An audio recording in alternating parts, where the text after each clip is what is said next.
La Pallaresa complex is located in Santa Coloma, a city close to Barcelona.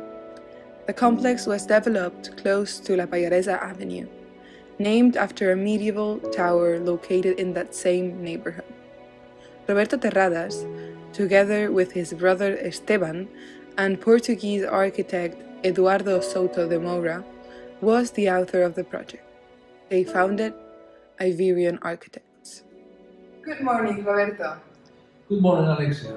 Let's talk a little bit about La Pallaresa. We were asked to build together 112 social buildings and 120 middle-class apartments. The site faced a long park called La Pallaresa Park that was built over the highway. We were asked to create a new centrality to build 200 flats and introducing amenities on the urban scale, such as a hotel, a multi-screen cinema, a bowling alley, and a shopping mall. Why was Iberian Architects founded? Eduardo Souto Moura and I are longtime friends and share similar architectural concepts. We decided that it was the right time to put together our Portuguese and Catalan architectural concepts. Could you briefly explain the main concepts of your proposal?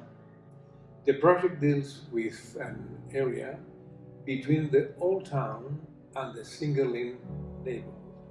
There are three main concepts. The first one is to promote a relationship between Santa Coloma city center and the Single-Lane neighborhood. The second concept is to verticality of the buildings to free up land, reduce their impact, and adapt to the morphological characteristics of the area. This allows for green space with a surface of 8,500 square meters that links the complex with the huge size of the leisure park, called Kanzan, placed along the riverside of Bezos River.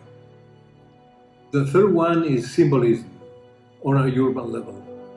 We aim to create, through the formal dialogue between the two high-rise residential buildings, a symbolic element, a gateway to the single-lane neighborhoods.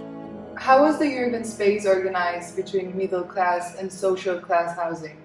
The two housing buildings, together with a hotel block, are arranged on the side in such a way that the entrance to each one of them, marked by large cantilevers, configure a grid urban space forming an arcade plaza. It's important to explain that one of the reason to create that plaza was to maintain the old popular market that traditionally takes place on the site every Thursday. Can you explain the difference and similarities between the two housing types? The concept of both buildings is the same. To build the four structural façades that frame the area between the façade and the central communication core in order to be able to change the plan of the buildings when the housing needs change. Kitchens, bathrooms, and toilets are always placed as close as possible to the central communication core, where all services run. Middle-class apartments have 2 or 3 bedrooms and 2 bathrooms, while the social apartments have 1 or 2 bedrooms and 1 bathroom. As I think, due to the lack of interior columns, they can easily change their shape. When looking at the plan, we see that the apartments are slightly different from one another. We have built a structural facade, but to keep the idea of the arcade plaza, we needed to free of columns the ground floor. So we built large cantilevers. One way of supporting those cantilevers was to build the facade as a structural net that would like to situate windows in a staggered pattern.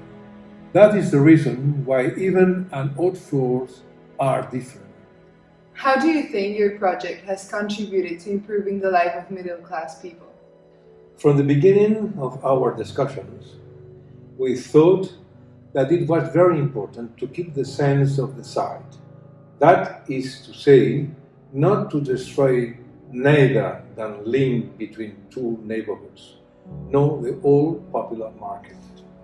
We also thought essential to create a new green space and build verticality to allow the inhabitants from the third level up to have a view of the sea. Thank you very much, Roberto. It has been really interesting learning about your project. The pleasure has been mine.